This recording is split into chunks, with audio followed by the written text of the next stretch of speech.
People don't talk about how loud heartbreak is. It isn't quiet sobbing in the back of a classroom or the discreet wiping of tears in a bathroom stall. No, it's the entire gym echoing with the laughter of your ex-boyfriend wrapped around someone else, while you're standing there like the leftover slice of pizza no one wants. That was me 3 weeks before prom. The irony? I was supposed to be the one walking in with Kyle, the golden boy of the basketball team, the same guy who used to whisper he loved me behind locked car doors and text me goodnight with little blue heart emojis. But secrets rot fast, and when someone better looking, or at least safer, comes along, well, you're disposable. I was disposable. He didn't even break up with me face to face. He left a note in my locker. A note, like we were in some middle school melodrama. So when prom posters started spreading across the halls, mocking me with glitter pens and neon highlighter announcements, I made a promise. I wasn't going to show up alone. Not because I needed revenge. Not because I wanted to make Kyle jealous. But because I refused to disappear. And that's when Noah appeared. The new kid had arrived 2 weeks ago, carrying nothing but a worn guitar case and an air of someone who didn't care if the world was burning around him. He had this dark, curly hair that fell into his eyes, and when he played during music class, the room went still, like even the squeaky desks were holding their breath. Everyone else looked at him like he was an alien. I looked at him and thought, maybe the universe is giving me a lifeline. The first time we spoke, it wasn't smooth at all. I was sitting under the bleachers during lunch, pretending to read a math worksheet when Noah came walking by, strumming his guitar softly like he didn't know rules existed about what was too loud for school grounds. "You're the kid who got dumped, right?" he asked, not even bothering to look up from his strings. "Wow, subtle," I muttered, stabbing my pencil through a problem about quadratic equations. "I didn't mean it in a bad way," he said, shrugging. His voice had this low, calm rhythm to it, like he'd been born with a metronome ticking in his chest. "Just people talk."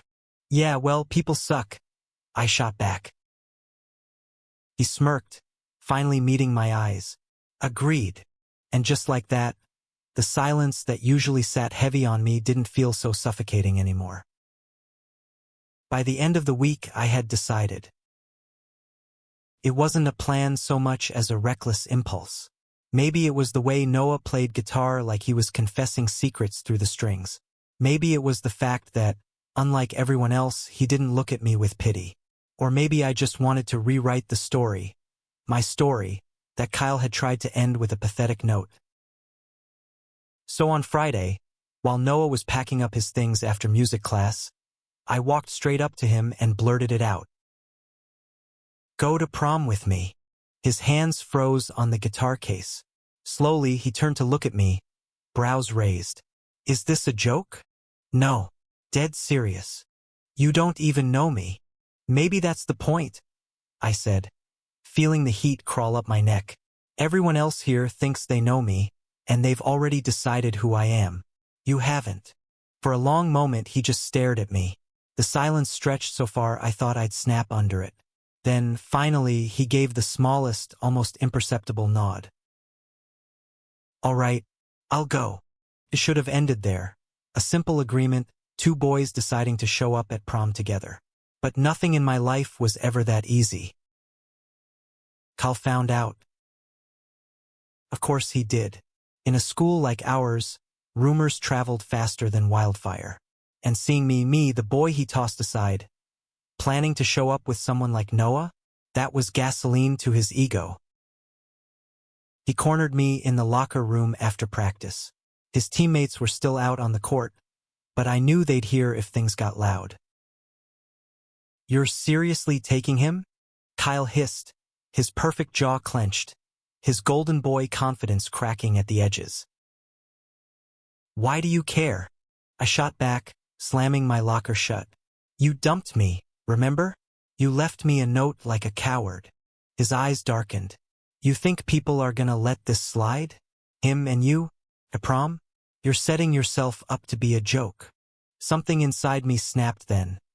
Not from anger, but from exhaustion. "Better a joke than a secret?" I whispered, and walked out before he could say another word. In the weeks leading up to prom, Noah and I became something. Not boyfriends, not yet, but something. We studied together in the library, our elbows brushing against each other's. We sat on the hood of his beat-up car, staring at the sky while he strummed songs that didn't have words yet.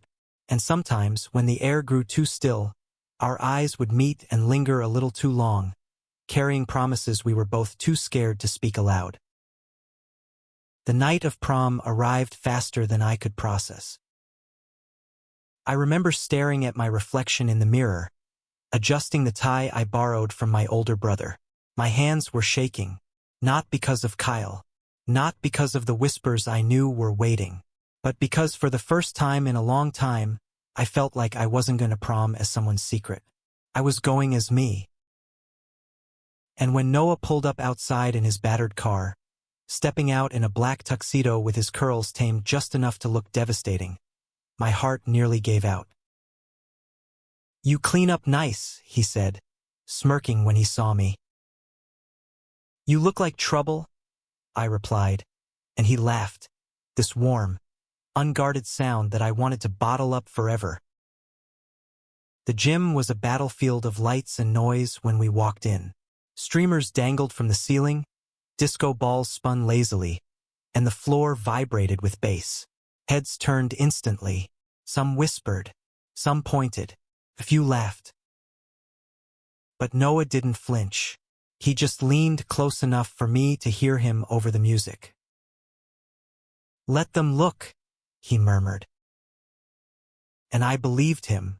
For the first time, I believed that maybe, just maybe, I could survive this night. Not as the boy who was dumped, but as the boy who dared to choose something real. The music thumped through the gym like a second heartbeat.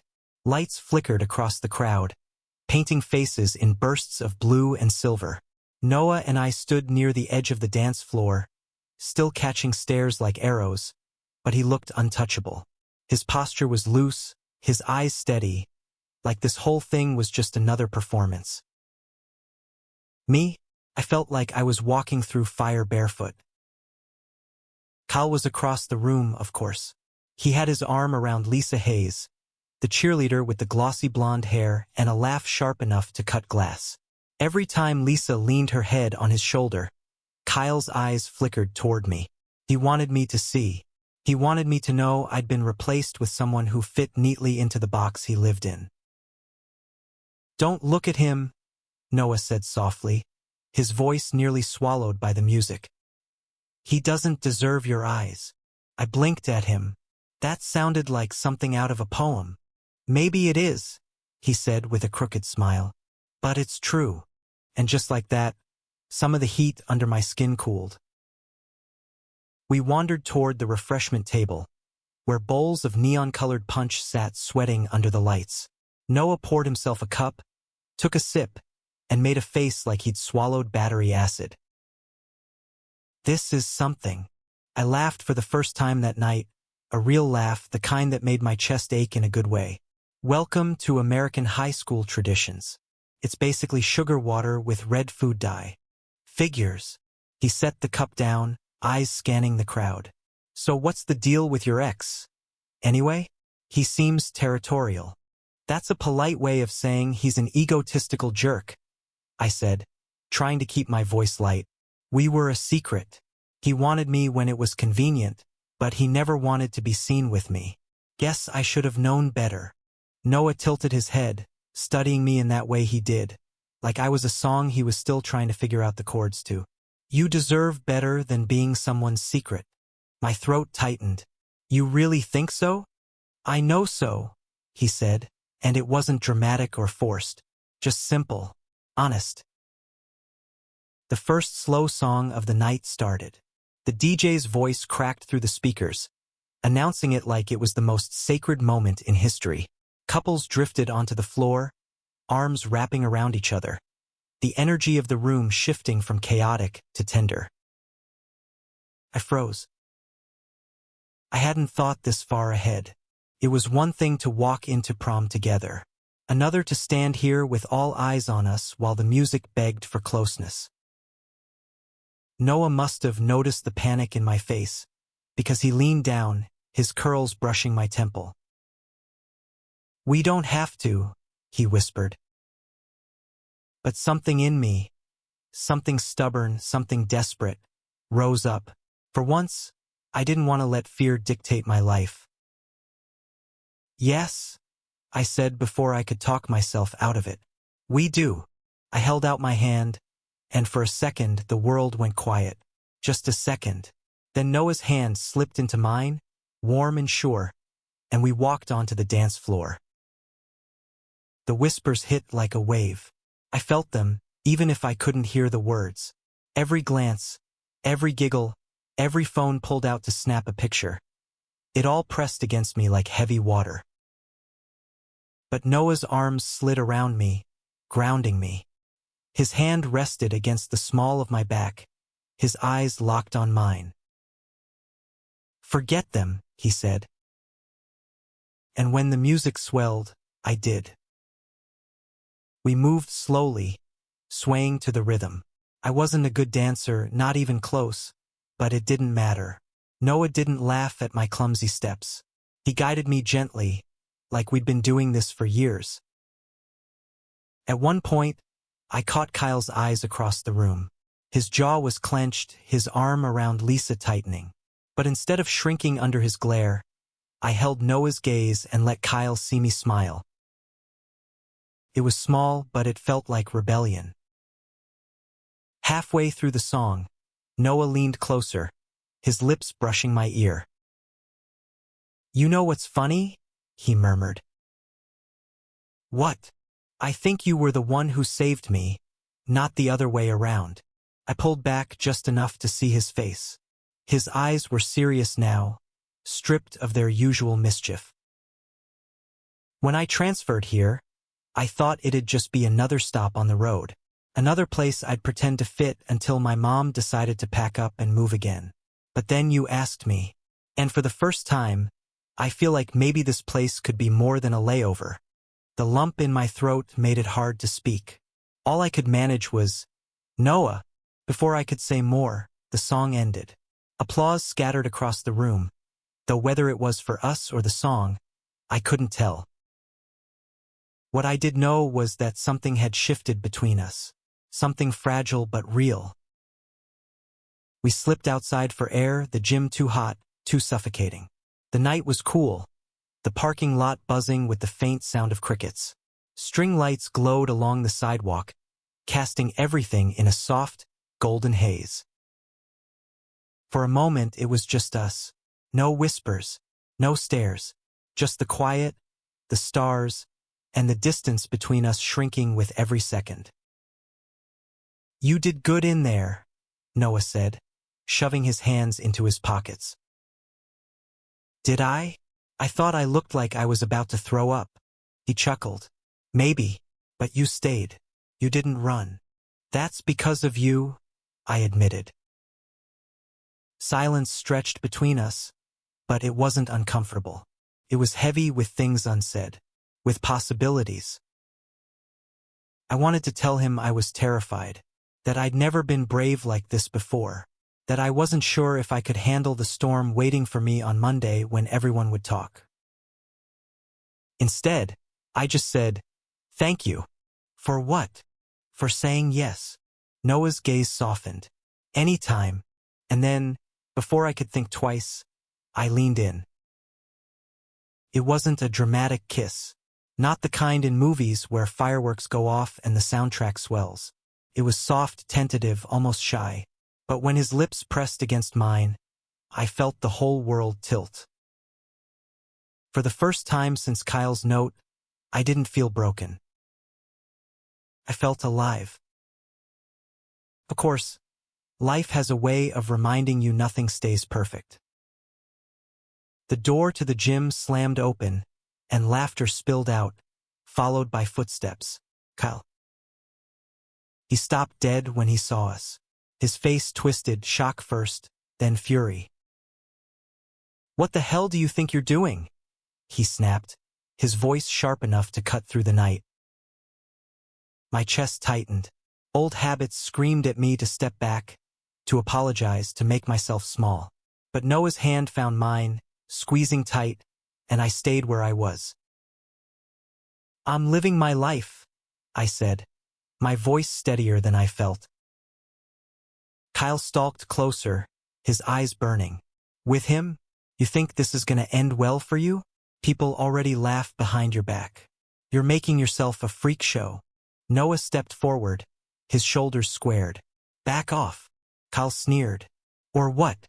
You'll write me a sad song.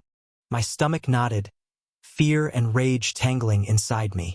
But this time I didn't let it choke me. You don't get to control me anymore, I said. My voice shook, but I forced every word out. You don't get to hide me or shame me or decide who I get to stand next to. You lost that right the second you let me go. For a moment, the only sound was Kyle's ragged breathing. Then he spat on the ground, turned on his heel, and stormed back inside. I exhaled, my whole body trembling. You okay? Noah asked quietly. I nodded, though tears pricked my eyes. Yeah, for the first time I think I am. He pulled me into his arms, holding me against his chest. And under the glow of the string lights, with the muffled hum of prom behind us, I realized something. This wasn't about revenge. It wasn't about proving Kyle wrong. It was about finally choosing myself. And maybe, just maybe, choosing Noah too. By Monday morning, the whole school knew. I could feel it before I even stepped inside. The stares, the whispers, the way conversations cut off when I walked down the hall. Pictures from prom had spread like wildfire. Grainy phone shots of Noah and me dancing, of us holding hands, of that kiss outside under the string lights.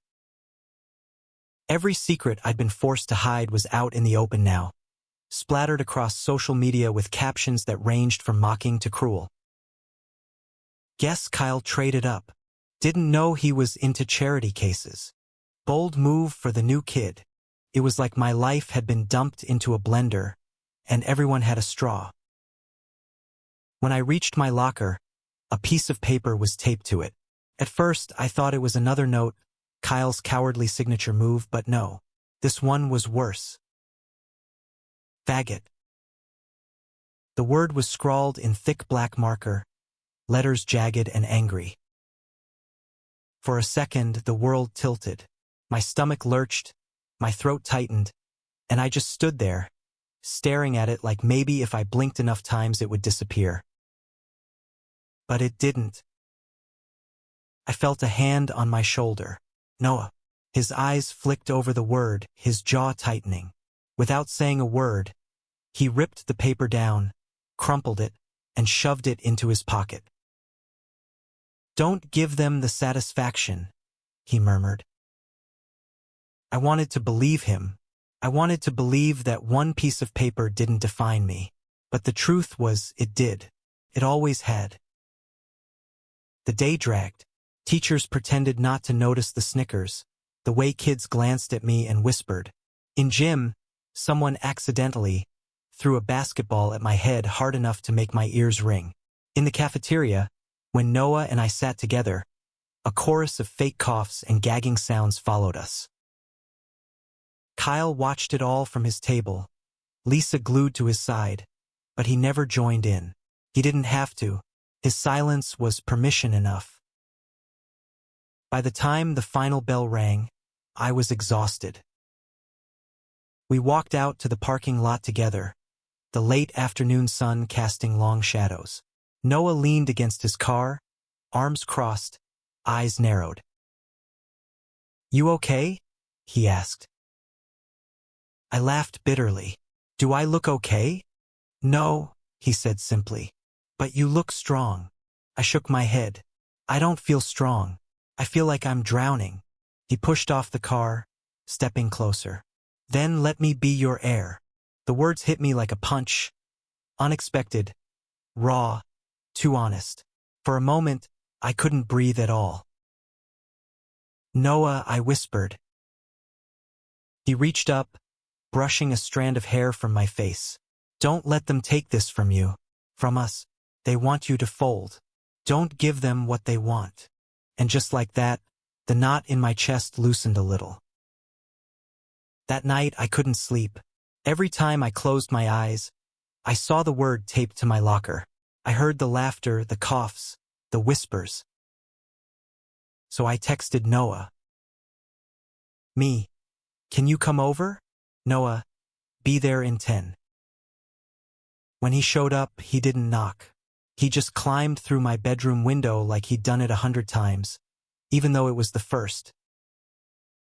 Nice place, he said, looking around at my posters and stacks of books. It's a mess, I muttered. Still nice, he replied, sitting on the edge of my bed like he belonged there. For a while, we didn't talk. He just pulled out his guitar and started playing softly, filling the silence with notes instead of words. It was a melody I hadn't heard before, gentle, uncertain, like a question. What's it called? I asked. He shrugged. Doesn't have a name yet. Maybe you should give it one. I thought for a moment. How about courage? He smiled, small but real. Yeah, I like that. It became a routine. Every day was hell at school, but every night Noah would come over. Sometimes we talked. Sometimes we just lay side by side in silence, the weight of the world a little lighter because we were carrying it together. And slowly something shifted. It wasn't just about survival anymore. It was about living. We went out for milkshakes at a diner 2 towns over, where nobody knew us and we could laugh without looking over our shoulders. We drove with the windows down, music blasting, our voices hoarse from singing along. We carved our initials into the wooden fence behind the football field, a small rebellion etched into the world. And one night, under the fading glow of the streetlights, he kissed me again. This time it wasn't tentative. It wasn't shy. It was certain. Like he'd decided. Like we'd decided. But the world doesn't stay quiet for long. Rumors started swirling that Kyle was behind the note on my locker, that he'd dared his teammates to make my life miserable. I didn't want to believe it. Not because I thought he was innocent, but because I didn't want to give him that power over me again. But when I overheard him in the hallway, laughing with his friends about how the freak finally found another freak, something inside me snapped. I confronted him after school, in the empty gym where the echoes made everything feel louder. Why are you doing this? I demanded, my voice shaking with anger. Isn't it enough that you broke me once? What more do you want? Kyle's smirk faltered, just for a second. You think this is about you? You think I can just let you flaunt it in my face? You're making me look like what? I cut in. Like a coward? Because that's what you are. You were too scared to love me in the light, so you tried to bury me in the dark. His face flushed, fists clenching. For a moment I thought he might hit me, but instead he spat out, "You'll regret this," and stormed out. My knees gave out the second he was gone. But I didn't regret it, not one word. The days that followed were brutal. The bullying escalated, snide comments, cruel jokes, even shoves in the hallway. But something in me had changed. I wasn't alone anymore. Every time I faltered, Noah was there, his hand steady in mine, his voice calm in my storm, his music a reminder that there was beauty, even in the cracks. And slowly, I realized something. They could laugh, they could whisper, they could try to break me. But they couldn't erase what Noah and I had found. They couldn't take that away. One Friday night, as we sat in his car overlooking the town lights, Noah turned to me. "I've been thinking," he said. "Dangerous," I teased. but my smile faltered when I saw the seriousness in his eyes. What if we got out of here? Not forever, just for a night. Somewhere nobody knows us. Somewhere we can just be. My heart clenched. The idea was reckless, impossible, beautiful. Where would we go? He grinned. Anywhere. Everywhere. Doesn't matter, as long as it's with you. And for the first time in weeks, the future didn't feel like a threat. Felt like a promise. When Noah said, anywhere, he meant it. 2 nights later, we were in his car, headlights slicing through the dark highway, windows down, the smell of summer and gasoline mixing in the air. He had a playlist humming low, songs I didn't recognize but that felt like they belonged to him. Quiet, raw, filled with notes that clung to the air like secrets. I should have been scared. Leaving town in the middle of the night, no destination, no plan. It wasn't me. I was the careful one, the one who made lists and triple-checked homework. But next to Noah, with the night stretching endlessly ahead, I felt free. Where are we going? I asked, laughing as the wind whipped my hair into my eyes. You'll see, he said, smirking at the road. Trust me. And I did, more than I'd trusted anyone in a long time. We ended up at a lake an hour away, hidden behind a cluster of trees that looked like shadows against the stars.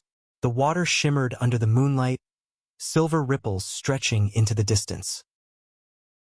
Wow, I whispered. Noah killed the engine, and the sudden silence wrapped around us like a blanket. He grabbed his guitar from the back seat, slung it over his shoulder, and grinned. Come on. We sat at the edge of the dock, our legs dangling over the water. The wood creaked under us, the night buzzing with the hum of insects and the occasional splash of fish breaking the surface. Noah strummed, soft at first, then bolder. The sound echoed across the lake, filling the emptiness. You always carry that thing, I said, nodding at the guitar. It's the only thing that doesn't leave, he replied quietly. The words hung heavy in the air. I turned to look at him. His face was shadowed, lit only by the glow of the moon, but I could see the tightness in his jaw, the way his fingers pressed harder into the strings than they needed to.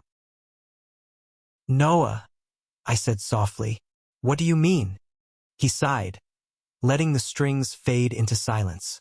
My mom moves a lot. Every time she gets tired of a place or a job doesn't work out, we pack up. New town, new school, new people. I stopped trying to make friends years ago. What's the point if you're just gonna leave? My chest ached. That sounds lonely. He shrugged, but it wasn't careless. It was defensive. It is, but the guitar, it's mine. Wherever I go, it stays with me. Doesn't matter if I'm in Texas or Ohio or here. It's the one thing I can count on. I wanted to say something to tell him he wasn't alone anymore, that maybe he could count on me too, but the words caught in my throat. Instead, I reached over and laced my fingers through his. He froze, then slowly, carefully squeezed back. We stayed like that for a long time, the night stretching around us. Finally, Noah broke the silence. You ever wonder what it'd be like if we didn't have to hide? If we could just exist without everyone else's noise? All the time, I admitted. But I don't think it works that way. Not here. Not now. He looked at me then, really looked at me, his eyes dark and steady. Then maybe we make it work. Screw the rules. My heart stuttered. That's easier for you to say. You're used to running. I'm not. I'm not asking you to run, he said, his voice softer now. I'm asking you to stand. With me. The air between us buzzed with something electric, something terrifying and beautiful. And before I could second guess, I leaned in. The kiss was different this time. Not tentative, not shy. It was fierce, desperate, like we were both trying to carve out a space in the universe where only we existed. His hand cupped the back of my neck, pulling me closer, and I let myself fall into it, into him. When we finally broke apart, breathless, Noah rested his forehead against mine. "You're worth it," he whispered. "Every stare, every whisper, every fight. You're worth it." For once, I believed it. We didn't go home until dawn. Sneaking back into my room, I felt like a different person. Not someone broken by a note in a locker. Not someone defined by whispers in the hallway. But someone who had chosen and been chosen back. The next week at school, the bullying didn't stop. If anything, it got worse. My locker was vandalized again. My books were knocked out of my hands. Kyle's friends made sure every hallway felt like a gauntlet. But I didn't fold. Not this time. Because every time I stumbled, I thought of Noah's hand in mine on that dock, the way his voice had wrapped around the words, "You're worth it."